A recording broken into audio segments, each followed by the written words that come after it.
¿Cómo están? Bienvenidos. Comienza Agenda Distrital, como cada fin de semana, junto al diputado Mario Venegas, quien aprovechamos a saludar en pantalla. Diputado, ¿cómo está? Muy bien, Álvaro, gusto de saludarte por las elecciones y por el feriado largo del otro día, ¿no es cierto? Habíamos dejado de emitir el programa, así que pedimos la excusa a nuestra audiencia y aquí estamos, pues, para comentar, para Así es. informar de cuestiones que seleccionamos como nos parecen que son de interés tanto en el ámbito nacional como regional, local. Así es. Tenemos mucho tema para conversar en el trabajo legislativo que usted, por supuesto, realiza ya en el Congreso, en Valparaíso, a través de la forma telemática hoy en día, que está muy de moda, a través de estas plataformas que nos facilitan la comunicación, por supuesto, con las autoridades. Diputado, el tema que siempre analizamos al comienzo del programa es la relación de lo que sucede en el país con el COVID-19. Usted siempre entrega un balance de la semana, un informe semanal de la situación que vive nuestra región, de la Araucanía específicamente. Y esta vez voy a partir mirando el contexto nacional porque Ujú. guarda relación con lo que voy a decir como comentario. A ver, Bueno, la situación a nivel nacional es preocupante. Esta semana hemos rompido récords de contagiados por día, sobre los 8.000, 8.500 y más, claro. ¿no es cierto? Desgraciadamente, con una cantidad de fallecidos que supera los 100, 110, 120 fallecidos hemos tenido en estos días. Hay una enorme preocupación de parte de las autoridades a nivel nacional, están medias confundidas, no saben qué pasa, etcétera, etcétera. Y en el caso de la región, y particularmente el distrito, que es mi distrito, las 16 comunas de la parte norte de la región, Ujú. la verdad es que la tendencia sostenida en el último tiempo, salvo este fin de semana en algunas comunas, era a la baja. Voy Claro. a poner el caso para ejemplificar de Angol, concretamente, que es la ciudad donde vivimos. Fíjate que te recuerdas tú que en la semana del 23 al 30 de abril llegamos a tener 282 contagiados en la semana. Mm. Y en la semana anterior a esta, que está terminando, que es la del 14 al 21 de mayo, tuvimos 137 y subió, empezó a bajar de a poco, 282, 234, 187, 137 entre el 14 y el 21 de mayo, y volvimos a subir hoy día a esta semana, que va entre el 21 y el 28 de mayo, a 180. Es una tendencia a la baja que esta semana mostró un aumento. Recuerda tú que hubo un día que hubo 63 contagios acá.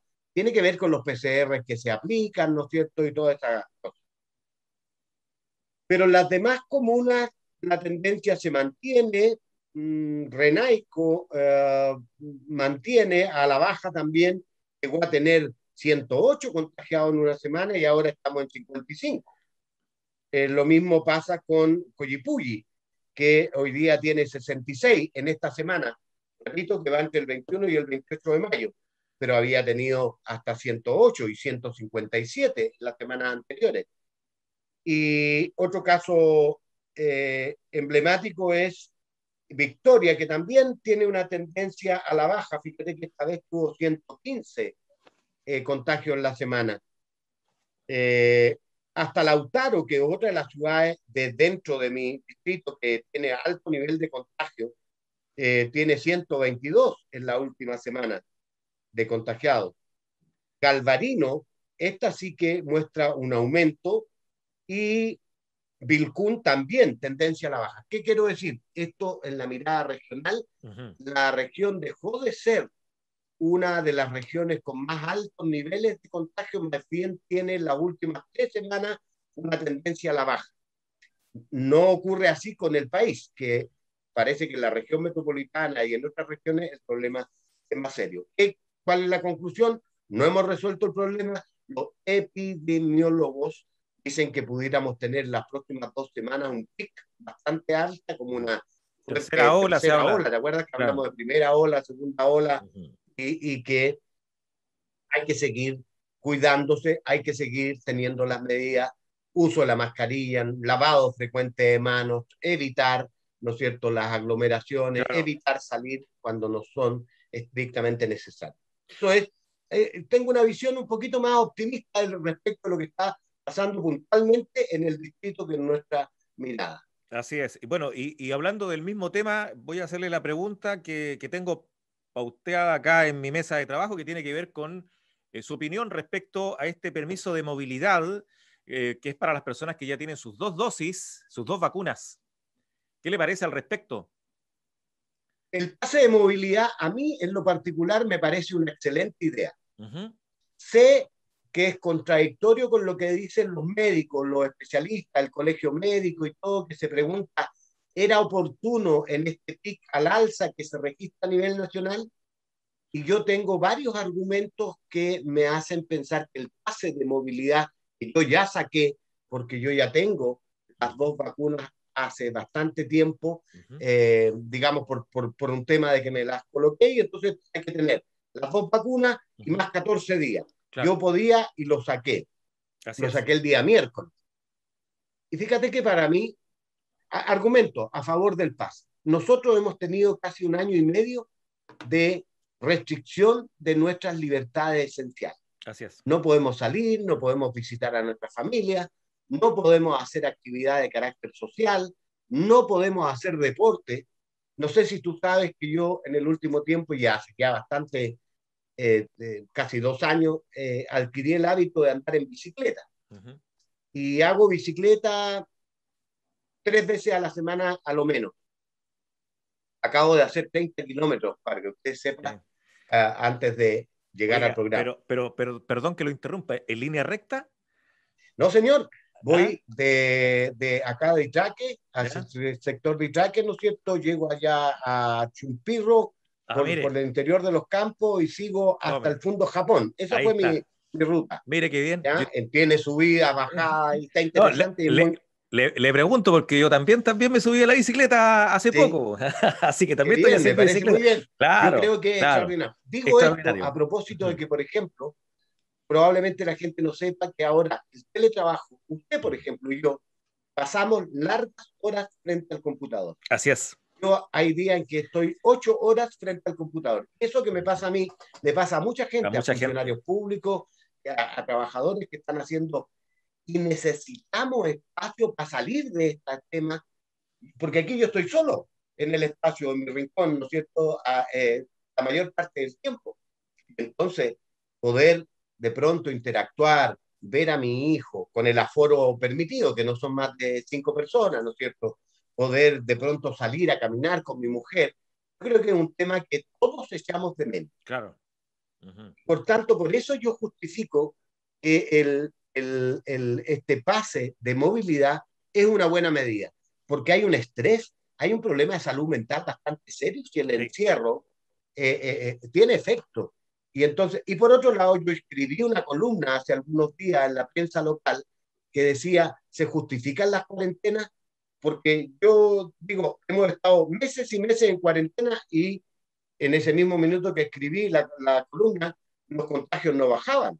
Entonces, hay que tener mirada. Esto no significa relajar los controles, que la gente vaya. Tampoco el pase de movilidad es como para decirlo, permíteme, un chip libre, haga lo que quiera. No, no, No. no. Dice que salga, ¿no es cierto?, a hacer las cosas, mantenga los aforos, tenga los cuidados, use mascarilla, mantenga las normas de higiene, de lavado de manos frecuente, Claro que sí. que no se meta, ¿no es cierto?, a interactuar con gente en grupos muy grandes. Eso es, yo creo que tenemos nosotros que cuidar. Yo estoy feliz, porque mira, yo para poder hacer bicicleta, la norma decía que es entre las 7 de la mañana y las Ya, 9 de la mañana. claro. Y después dijeron de las 6. O sea, habría que levantarse muy temprano, está frío, Ujú. está oscuro en este tiempo. Para los que andan en bicicleta saben que todo eso es bastante malo para... Entonces ahora tengo la posibilidad de que en el ratito que tenga, con luz clara, con luz día, con un poquito más de condiciones, puedo hacer, ¿no es cierto?, un poquito de actividad física que siempre es conveniente. Los Así es. adultos pueden salir a caminar, etcétera, etcétera. Yo estoy claramente a favor del pase, lo encuentro una buena medida y espero que todos ayudemos a que eso se mantenga. Ok, perfecto, diputado. Oiga, una pregunta entre paréntesis respecto a lo mismo, pero ¿sale con tricota o no? Sí, claro, Con con el, todo, con- me con todas las parece medidas de seguridad, casco, excelente. guantes, tricota, Tome. primera capa, segunda capa, ¿no es cierto? Porque A hasta helado, yo todo el otro día un salí. ciclista pro, un ciclista Claro, profesional, sí, diputado. porque hay que, Entretenido en todo sí, caso po, salir a andar en bicicleta, sí. Yo igual lo estoy haciendo harto en los cerros, ahí voy a Deuco, hacia allá, subiendo y bajando cerros. Espectacular. claro, Buen deporte, ¿eh? Buen yo deporte. todavía no me atrevo a meterme a ni a cerro porque sé que la exigencia es alta y tengo Claro. que asumir que ya no tengo la edad suya por don Álvaro, así que voy piola a piola, No, sí, yo también, de poquito, de a poquito, de a poquito, diputado. Diputado, exactamente. vamos al tema que tiene que ver con las elecciones ya pasadas, donde una tremenda sorpresa, todos los alcaldes reelectos, en su gran mayoría Bueno, acá en la provincia de yo Mayeco. creo, estimado Álvaro, que una de las sorpresas grandes, si vamos de lo general, país a lo local, es que las encuestas en general se equivocaron, pero rotundamente, o los pronósticos. Por ejemplo, nadie daba mucho crédito, incluso los propios intendentes les iba a ir tan bien, por ejemplo, en materia de constituyente. Claro. Se produjeron sorpresas enormes, como por ejemplo en Santiago, donde la candidata comunista le ganó a un alcalde emblemático de derecha como Alessandri, nada menos que un nieto o bisnieto de un expresidente de la República. Ujú. Y cosas como esa, lo que pasó en Viña del Mar, pero me quiero centrar acá. Lo que quiero afirmar es que las encuestas se equivocaron. Los especialistas no le apuntaron mucho. Y en el plano local, yo creo que, hablemos de Angol, Ujú. nadie esperaba un triunfo tan rotundo de parte de Enrique Neira, el actual alcalde. Se escuchaban comentarios críticos a su gestión, ¿no es cierto? Se esperaba una, una reñida Ujú. disputa, porque además habían 6 candidatos, lo Ujú. que no había ocurrido antes, y que se podría haber dispersado un poco más la votación. Claro. Hubo candidatos emblemáticos, ¿por qué no decirlo? Como Tulio Goldebenito, que se esperaba que le hiciera, ¿no es cierto?, una competencia un poco mayor, el mismo Contreras, el Claro. señor Contreras, que representaba un sector político. Apoyados también En por el partidos otro políticos. casos, claro, Lantaño, Ujú. por poner un ejemplo, que se esperaba un crecimiento importante a juicio de lo que incluso él mismo creía, porque en Ujú. algún momento conversamos sobre el tema, Sergio Paredes, y Rolando Garcés, que bueno, yo creí que no le iba a ver, porque el poco conocimiento que hay de él, porque ha vivido gran parte del último tiempo fuera Ujú. de la ciudad por razones laborales. Pero que Enrique Neira sacara 54% de los votos, más de 8.000 votos, no estaba en los cálculos, y debo decir que yo mismo asumo que yo tenía una mirada completamente distinta y fue sorpresiva. En materia de concejales, creo que también fue sorpresiva, había una enorme cantidad de concejales y me parece que lo positivo es que hay gente joven Ujú. que representa caras frescas, ¿no es cierto? Y yo creo que en general, la constante es que todos los alcaldes en la provincia de Mayeco que fueron a la reelección se reeligieron. Y eso es muy claro.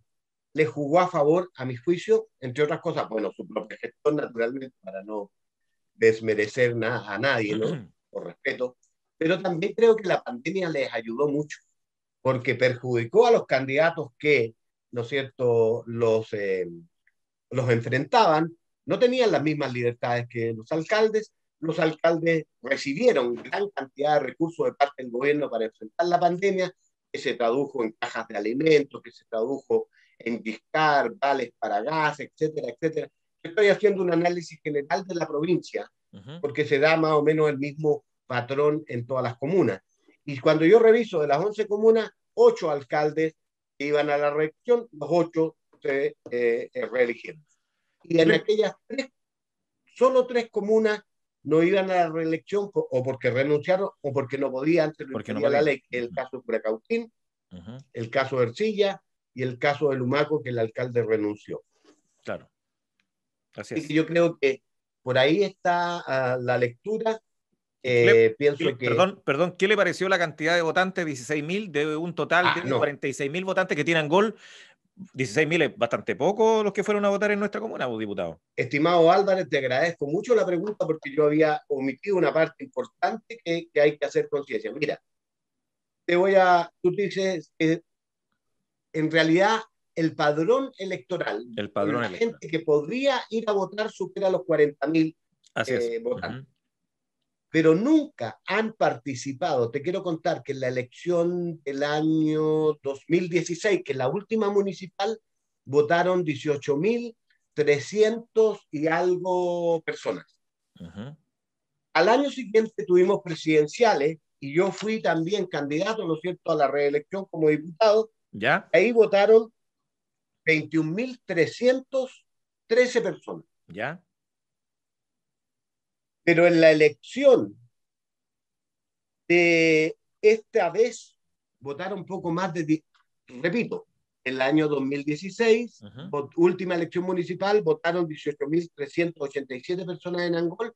Esta vez votaron poco más de 16.000 personas. O sea, hubo una baja, un aumento de la abstención, probablemente explicada por el temor, la pandemia, los adultos mayores, a pesar de que tuvimos 2 días, etcétera, etcétera. Así Pero, que, ¿cómo explicamos el tema del estallido social, donde toda la gente, cierto, fue a votar a las urnas para aprobar o rechazar una nueva constitución, que fue mucha gente? ¿Cómo explicamos esto ahora cuando teníamos que elegir convencionales constituyentes y no así llegó mucha gente a votar? bueno, eso es un poco la gran interrogante y la gran incoherencia, porque son precisamente un segmento de los jóvenes los más combativos respecto a lo que es el estallido social, lo que más reclaman contra el establishment o contra la institucionalidad existente y a la hora de cumplir un deber cívico elemental que permita hacer, ¿no es cierto?, los cambios, no participan. Porque un porcentaje importante de la disminución se explica porque no fueron a votar muchachos que fueron a votar para el plebiscito de octubre del año pasado, por Claro. ejemplo. También creo que hubo menos adultos mayores votando, Sí. me tengo la impresión, producto de los temores de contagiarse, etcétera, etcétera. Ok, diputado, seguimos en agenda distrital, pasamos a otros temas importantes en materia legislativa. Le quiero preguntar cuál es su opinión respecto al ingreso familiar universal que quiere implementar el gobierno. Yo hemos sido partidarios. El gobierno le llama a lo que ha implementado IFE, Ingreso Familiar de Emergencia. Así es. Y nosotros, desde la oposición, hemos dicho que lo que nos gustaría que existiera es un ingreso universal de emergencia. ¿Y por qué universal? Porque la diferencia es no solo de nombre, es de fondo. Universal porque queremos que llegue a todos y no que esté restringido, porque hay mucha gente que con los requisitos que el gobierno pone para acceder a este IFE no alcanza. Es engorroso, es burocrático. Mucha gente me pregunta, le pregunta a mi gente, a mis colaboradores, mi secretaria, en mi oficina, oye, mire, postulé, señorita Brenda, en Purén, mire, postulé, señorita Orquídea, en Coyipulli, claro, y no quedé. Aquí en Angol, o en Victoria, o en Lautaro, la misma. Entonces, nosotros decimos universal para el 100% de aquellos que estén incorporados en el registro social de hogares, porque esa es la gente que lo está pasando mal. Una persona que hoy día gana, ¿no es cierto?, en el ámbito familiar, poco más de 1.000.000 de pesos, no es rico, para nada. Y al contrario, tiene tantas deudas, tiene tantos compromisos que probablemente con el aumento de los precios de todo, objetivo, sí, del porque pan, ha las subido todo. verduras, de todo, los combustibles, 26 semanas consecutivas en que el combustible aumenta y aumenta y aumenta y aumenta su valor. Sobre los 900 pesos acá en Angola el combustible 95. Sobre los 900 pesos. Entonces, ¿qué es lo que quiere decir? Que el gobierno no ha respondido y ha sido porfiado el gobierno en el sentido, porque tiene que ver con lo que conversamos al comienzo. Claro. La alta tasa de contagio. Si la gente tiene que salir, No, sí, sale bacán. porque sale obligada mucha gente, no digo toda, porque hay irresponsables, pero la inmensa mayoría sale porque tiene que trabajar, porque tiene que traer, ¿no es cierto?, ingresos al hogar, si no, Claro, ¿cómo vive? pasan de hambre. Ujú. Entonces, decimos nosotros, un ingreso universal de emergencia que tiene que estar dentro de la línea de la pobreza. ¿Qué significa eso? Significa que tiene que estar alrededor de 400, ¿no es cierto?, 60 y tantos mil pesos, 500.000 pesos para una familia de 4 personas, donde ninguno de ellos genera ingresos. Ese aporte podría significar que una persona, porque tú estarás de acuerdo que si a ti el Estado te garantiza que te va a dejar 500.000 pesos o 400.000 pesos, tú no te bates con eso. Puedes Claro. pasar, ¿no es cierto?, a el mes pero con 200 o con 170 no alcanza nomás simplemente. Esa es la discusión. Hay una propuesta, el gobierno, yo debo reconocer que el último anuncio del presidente, sin conocer los detalles, porque no sabemos la ley, lo que él anunció, me parece que es un avance importante porque deja que este ingreso, que le siguen llamando IFE, esté en la línea de pobreza. Fíjate que es 176 por persona, ¿Sí? multiplicado por 4 y da como 460. No es porque va decreciendo, Claro. porque 176 multiplicado por 4 son más de 600. Entonces, Ujú. confunde el presidente y no lo explica bien, pero yo creo, objetivamente, que 460 como aporte a una familia de 4 personas es razonablemente Ujú. aceptable. Esto es por No es tres lo meses, esto es por 3 meses, ¿cierto? O sí, por puede junio, continuar, julio y agosto. pudiera continuar hasta diciembre debido a la Bueno, situación que vive nuestro país. nosotros que en la proposición de la oposición decíamos, dado que la pandemia parece no venir con A la visos de baja, cambiar, claro. claro, que lo hiciéramos hasta diciembre. Ujú, Ahí están las diferencias, pero una vez que tú lo instalas, Álvaro, para ser sincero, y ujú. si las condiciones de emergencia y estado de catástrofe continúan, lo más probable es que hay que hacer un esfuerzo para prolongarlo. Ahora, la oposición, representada especialmente por el liderazgo de Yanna Proboste, planteaba un poquito más. Claro. Decían, ¿no es cierto?, la línea de la pobreza más un 30. Y ahí está el tira de afloja con el gobierno. Y la otra pregunta es, que no lo respondió el presidente en su punto de prensa, es con qué y cómo se financia ese. Nosotros decimos que los que más tienen aporten por la vía, ¿no es cierto?, del impuesto a hacer este esfuerzo, que no sigan los trabajadores pagando esta pandemia, que no lo sigan retirando sus ahorros, porque mire, es una pésima política pública, yo lo he dicho antes, esto de retirar el 10% de sus ahorros previsionales, porque mañana va a haber que resolver ese problema. Claro que sí. No, Sí. no tengo certeza de que el Estado, cualquiera que sea el gobierno, tenga las condiciones, ¿no es cierto?, para devolver. Hoy día son del orden de 50.000 millones de dólares, Álvaro, que se han retirado Ujú. con el tercer retiro. Y hay algunos parlamentarios que están hablando de un cuarto retiro. Entonces el tema, y yo no estoy defendiendo la AFP, porque claro que a mí no me gusta la AFP y no me Claro. gusta ese sistema y lo encuentro completamente injusto, pero hago el punto respecto de que este es un tema que como Estado va a haber que abordar después. Seguimos en Agenda Distrital conversando con el diputado Mario Venegas. Diputados, pasamos a otro tema porque la Sala de la Cámara de Diputadas y Diputados de nuestro país aprobó el tercer y último trámite legislativo, el proyecto que modifica la Ley General de Cooperativas para extender transitoriamente el plazo dentro del cual deben celebrarse las juntas generales de socios. Usted aquí nos va a explicar. Es muy sencillo. Hay muchas instituciones, empresas, personas jurídicas que están organizadas como cooperativas. Y en sus estatutos, para tomar decisiones, por ejemplo, para repartir utilidades, por ejemplo, para tomar decisiones de cualquier naturaleza, necesitan hacer juntas generales de socios. Y hoy día, con los protocolos de la pandemia, no se pueden hacer, Mm. porque no puedes reunir a 100, 150 personas, ¿no es cierto? No puedes. Y entonces lo que hicimos es, como hemos hecho en otras cosas, eh, prorrogar, o sea, dar más plazo, ¿eh? Eximir, porque están obligados por ley. Entonces había que modificarlos por ley. Que dado la condición de catástrofe y de pandemia, entonces no sea exigible los plazos que la ley estipula para que se produzcan estas juntas generales accionistas. Eso es todo. Perfecto, diputado. Seguimos conversando con don Mario Venegas, diputado de la República. Diputado, con el fin de facilitar el cumplimiento tributario y garantizar los derechos de los contribuyentes de nuestro país, favoreciendo especialmente a los micro, pequeños y medianos empresarios de Chile, es el objetivo del proyecto aprobado por la Sala de Cámara de las Diputadas y Diputados de nuestro país y enviado al Senado para cumplir su segundo trámite legislativo.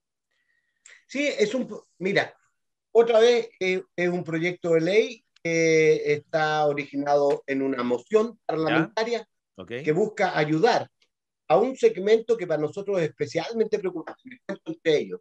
Soy hijo de un pequeño pyme, ¿no es cierto? Uh-huh. Conozco las dificultades.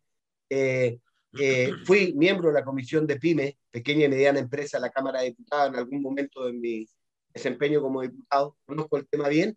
Y si hay un segmento que está pasándolo mal, producto de esta pandemia, son las pymes, las pequeñas y medianas empresas, que son alrededor de 1.200.000 en Chile, Álvaro. Entre las que están formalizadas, son como la mitad, y las otras que tienen carácter informal. Uh-huh. Bueno, pero existe el tema de que cada año tú tienes que hacer la operación renta, que se llama, ¿no? Sí, por O supuesto. sea, pagar tus impuestos Uh-huh. y ver si te tienes que devolver o tienes que pagar, dependiendo de cómo esté tu balance. Bueno, hay muchas empresas pequeñas y medianas que desde el año pasado, desde marzo, incluso desde el estallido social de octubre del año 2019, han debido tener sus negocios cerrados, sus empresas trabajando a media máquina, no al 100%. Esto le ha generado problemas económicos de liquidez tremenda, que significa que se han endeudado, que no han podido pagar, por ejemplo, las imposiciones, que no han podido cumplir adecuadamente con su pago de impuestos. Y entonces nosotros excepcionalmente plantea este proyecto que se retrase a Operación Renta. Esa es la idea, que se retrase atendiendo las dificultades que muchas empresas tienen, ¿no es cierto?, para generar ingresos. Perfecto.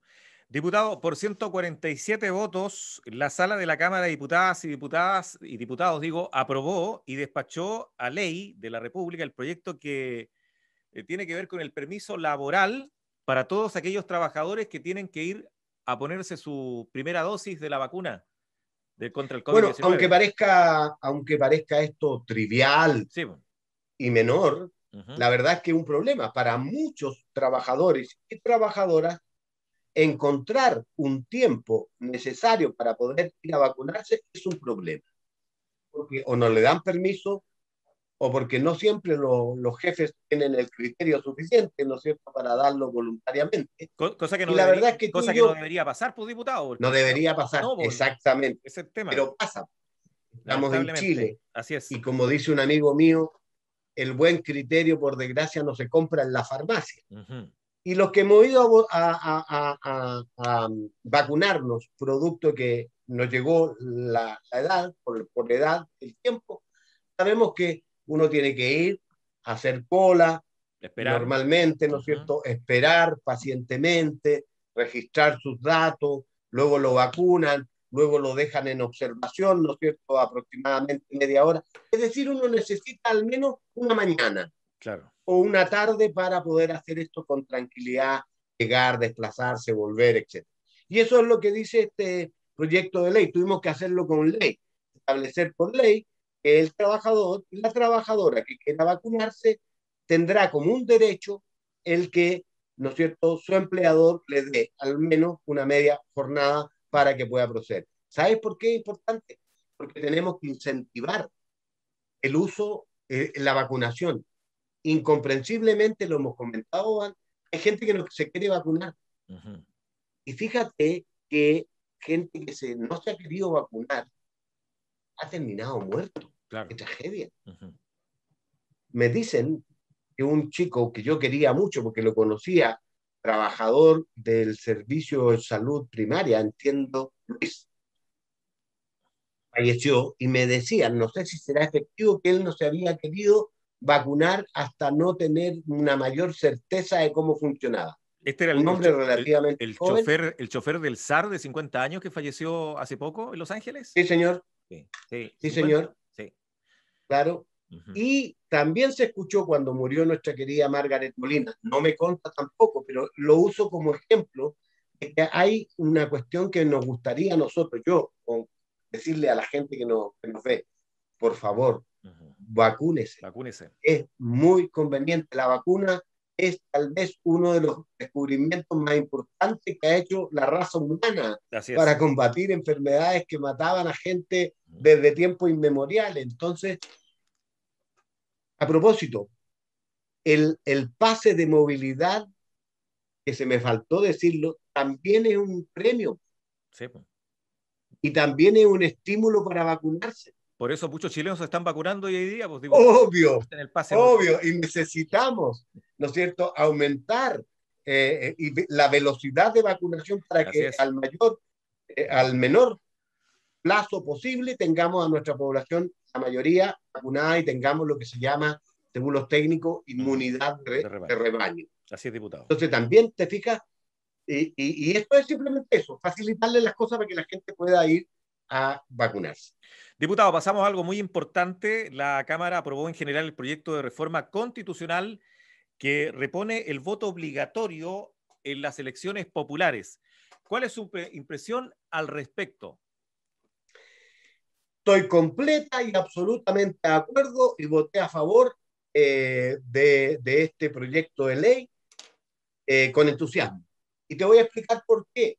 A ti, Álvaro, y a nuestros estimados amigos y amigas que están viendo el programa. Yo creo que lo que hicimos y que veníamos, esto no es una cuestión oportunista por los resultados de la última elección y por la baja abstención y nada. Era una cuestión que veníamos conversando desde hace años. Lo que pasa es que la gente, cuando no piensa con frialdad, con tranquilidad, se apasiona y entonces había muchos sectores que en las redes sociales, cada vez que se hablaba de reponer el voto voluntario, ¡uf!, nos decían a tu tía. Pero la verdad es que aquí hay que reconocer que nos equivocamos. Cuando se aprobó esta ley, como por ahí, que es como del, no tengo claro si es del 2010, 2012, que es la ley que establece, ¿no es cierto?, la inscripción automática del voto voluntario. Uh -huh. Nos equivocamos, fue un error, porque en su momento, cuando se presentó el proyecto por parte del Ejecutivo, tenía dos propósitos. Uno, tratar de resolver el problema de que el padrón se estaba envejeciendo, porque los jóvenes no se inscribían. Como había que ir al registro electoral, ¿te acuerdas? Uh -huh. A llenar el librito y a inscribirse. Entonces la No cosa fue iban automática. por Uh -huh. desinterés, Claro. por dejación, por lo que fuera. Y lo que ocurría es que los jóvenes en edad de votar no se inscribían en un porcentaje muy alto. Oiga, pero antes cuando uno buscaba trabajo en la década de los 90, ¿te pedían estar Así inscrito en el pues, padrón? sí pues. Que yo recuerdo Pero eso. después ya no se pedía. Claro, Entonces, claro. dejaron de empezar. Y envejeció el padrón, primera cosa. Segundo, ya en ese minuto venía el tema de que la participación en las elecciones iba disminuyendo. Y hubo algunos que creyeron teóricamente que la razón por la que la gente no iba es porque estaba obligado. Y que uno cuando es obligación como que tiende a rebelarse. Y que entonces dejarlo voluntario iba a hacer que la gente tomara conciencia y fuera en mayor número y que iba a aumentar la participación. Yo, que iba llegando en ese momento al Parlamento, en esa época, no tenía claridad sobre el tema y me puse a estudiar. Y vi legislación comparada, experiencia comparada, qué había pasado en Estados Unidos, qué había pasado en otros países donde se había adoptado el voto voluntario. ¿Y cuál fue la conclusión? Estamos equivocados. Y lo dije en la sala. Todo demuestra que la participación se va a pique, salvo tal vez en Europa, donde, como son países que tienen miles de años de cultura y de civilización, hay una formación ciudadana mucho más rica y más profunda. Entonces, no obstante, se aprobó. Y Perfecto. ahora lo que hacemos es corregirlo, porque hay que cuidar la democracia, no puede ser. Mira, comentábamos todas las autoridades son susceptibles de crítica, ¿verdad? El actual alcalde reelecto con una enorme mayoría, nosotros escuchábamos comentarios de gente que lo criticaba, etcétera. Hace igual en todos lados. Pero la gente critica, pero no participa. Y no participa ni siquiera en lo más elemental, ¿ah? Que es elegir a sus autoridades. Y por eso es que nosotros creemos que así como los ciudadanos exigen derechos, lo que está muy bien en educación, en salud y todo, y queremos ir a un Estado de derecho, bueno, también tiene que haber mínimos deberes. Toda la razón. Y un mínimo deber de lo que es el ejercicio ciudadano es votar. Y es por eso que hemos repuesto por amplia mayoría, fíjate que transversalmente, si no me equivoco, 107 votos obtuvo a favor, El otros se abstuvieron y había pocos en contra. Perfecto, diputado. Entonces el voto obligatorio entonces se Pero, aprobó pero en general. ojo, Álvaro, ¿Sí? que recién se aprobó en la Cámara de Diputados y tiene que ir a su segundo trámite en el Senado. Así es.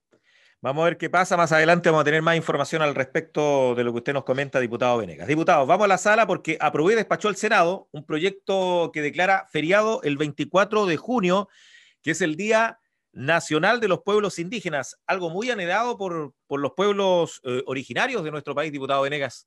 Sin duda, y muy importante y muy pertinente para nuestra región, que tiene una alta tasa, ¿no es cierto?, de población indígena mapuche, que toma distintas, ¿no es cierto?, acepciones, pehuenche, en la cordillera de los Andes, la quenche, en la costa, pero al final un tronco común.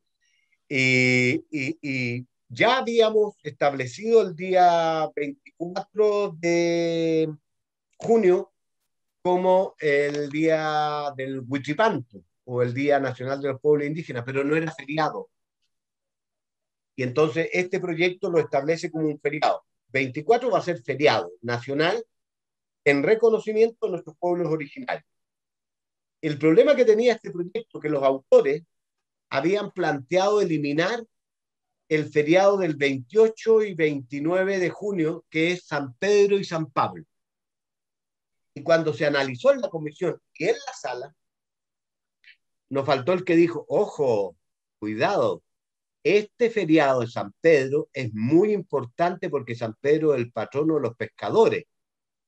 Y como nosotros tenemos más de 4.000 y tantos kilómetros de costa y una enorme cantidad de gente que se dedica a la pesca, ¿no es cierto?, tanto artesanal como industrial, no era buena idea eliminar o reemplazar ese feriado. Y entonces se volvió a la comisión para buscar. ¿Qué dieron cuenta? Se va a eliminar el del 12 de octubre.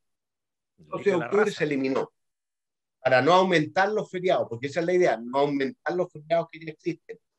Por los impactos económicos que tienen, ¿no es cierto?, un día menos de trabajo. Ese es el argumento que dan las autoridades. Oiga, entonces ya no vamos a tener feriado 12 de octubre. Okay. El día de la Hispanidad, del Día de la Raza, diputado. El Día de la Hispanidad, el Día del Descubrimiento de América.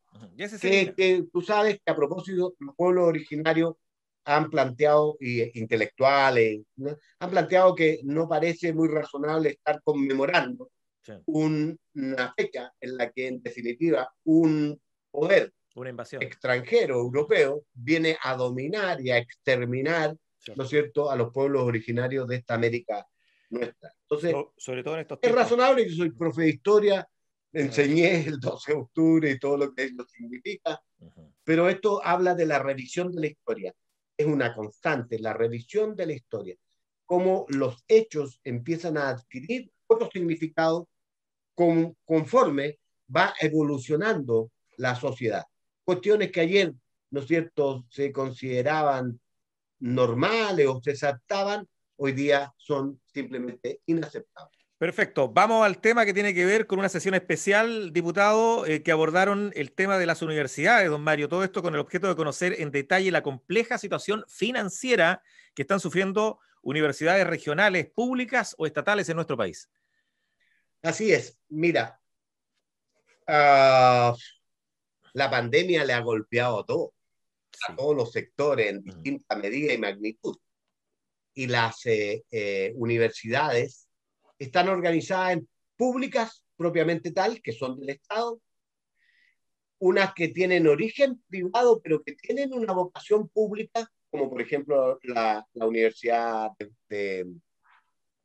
Austral de Valdivia, Ujú. la Universidad de Concepción, las universidades católicas que están repartidas a lo largo de Chile, como la Católica de Temuco, la Católica de Valparaíso, la de Talca, etc. Eso se llaman las universidades de el CRUCH, universidades, ¿no es cierto?, de vocación pública, para distinguirlas de las privadas propiamente tal.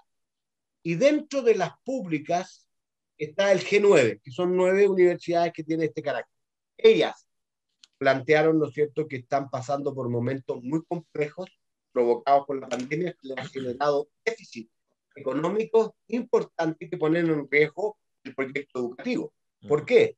Porque se han retirado alumnos, porque ha disminuido la matrícula, ha disminuido, ¿no es cierto?, la inscripción de alumnos hoy día, porque el tema de la gratuidad les genera déficit, explicó allí, y entonces el llamado era a las autoridades de educación como de Hacienda para que miraran, tomaran conciencia de esto y tomen medidas para ir en apoyo de estas universidades, porque no podemos, ¿no es cierto? Estas son universidades con tradición, de prestigio, de buena calidad, hay que apoyarlas ciertamente. Así es.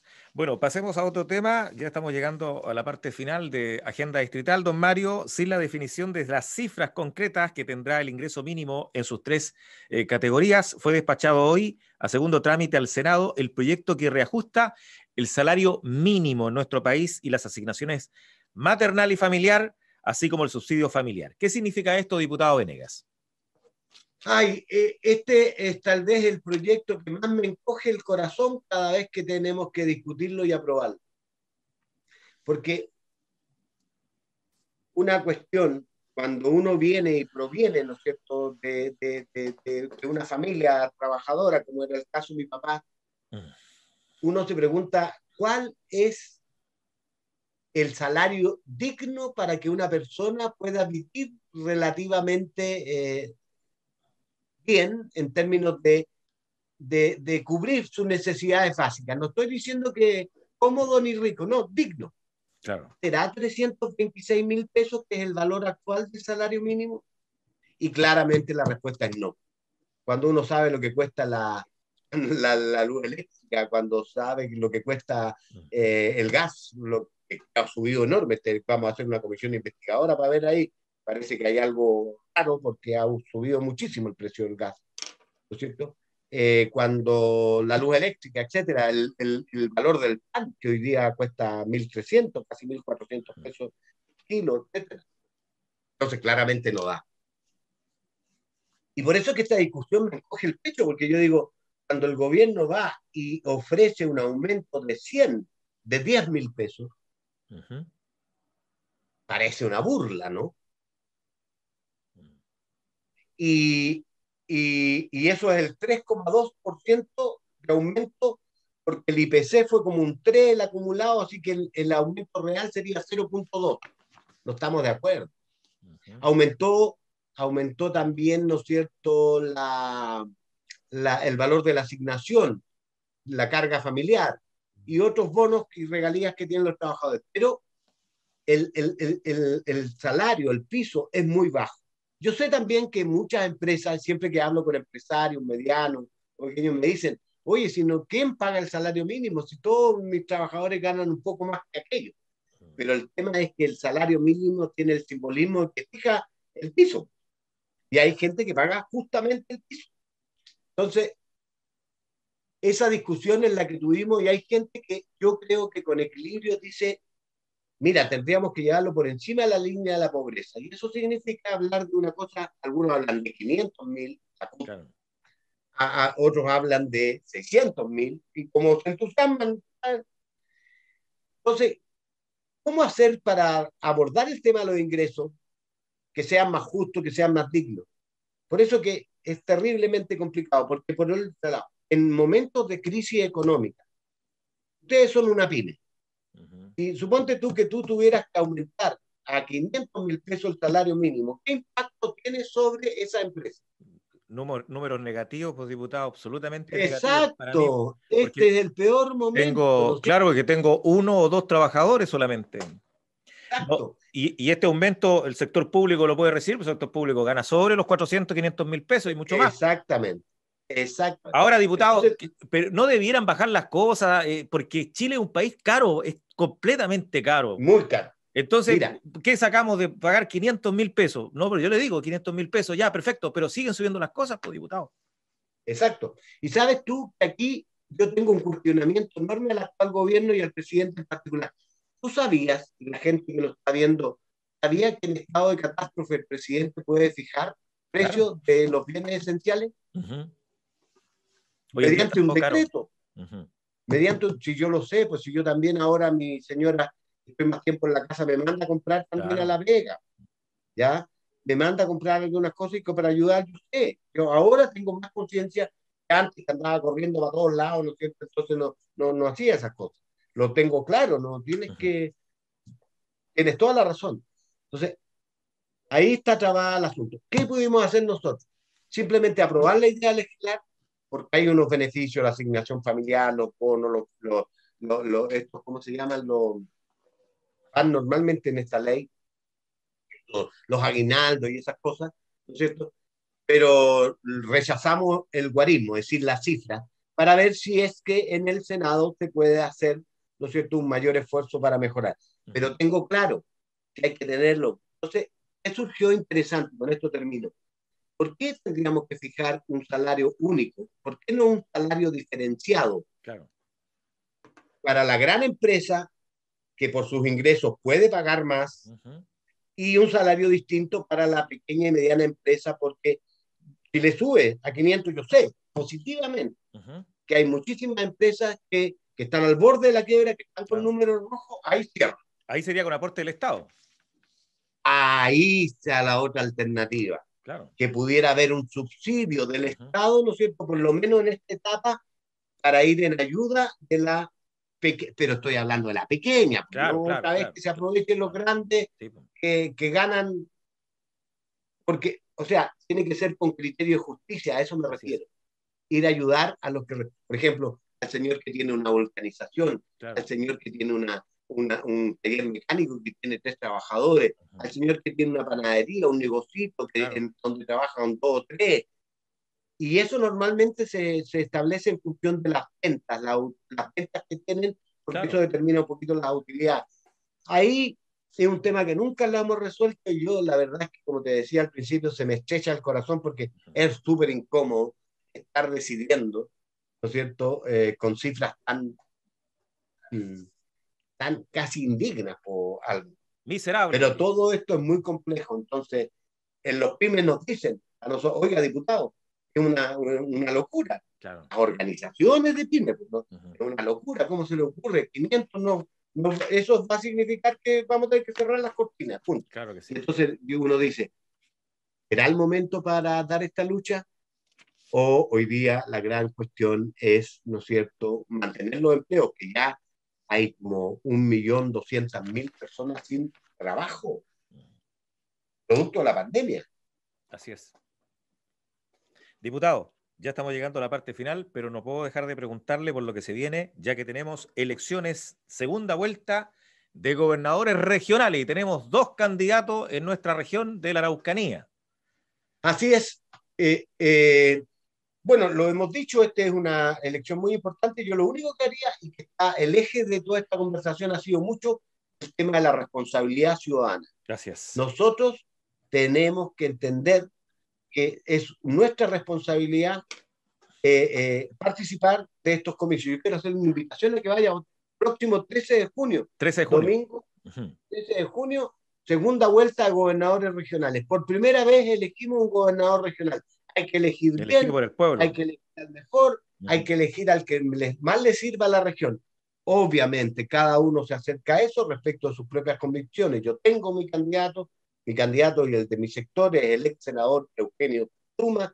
Creo que por eso mismo él reúne todas las condiciones para ser un gran primer gobernador de la región, pero el fantasma que recorre esta elección es que usted Vaya. y yo no vaya a votar, se margine. Entonces usted lo que hace en la práctica es que le deja la responsabilidad de tomar esta decisión tan importante para la región a otros. A los de siempre. ¿Ah? A los de a los siempre. De siempre. Sí, porque los que tienen intereses que cuidar son disciplinaditos, van a votar. Sí. Así es. Bueno, el 13 de junio vamos a ir a votar en la misma mesa, en el mismo establecimiento de siempre. Exactamente. Así es. Diputado, un abrazo. Me cambiaron el establecimiento a propósito. Sí, a mí también. Ya he pasado por 3. Este es el tercero. Yo votaba en los hermanos Carrera, tradicionalmente. Igual. Después el plebiscito allá en el B1 del centro, y ahora estuve votando acá en el Diego W. Urrutia. Diego W. Urrutia, sí. Sí, igual. Allá nos vamos a encontrar. Diputado, un abrazo, que tenga una buena semana.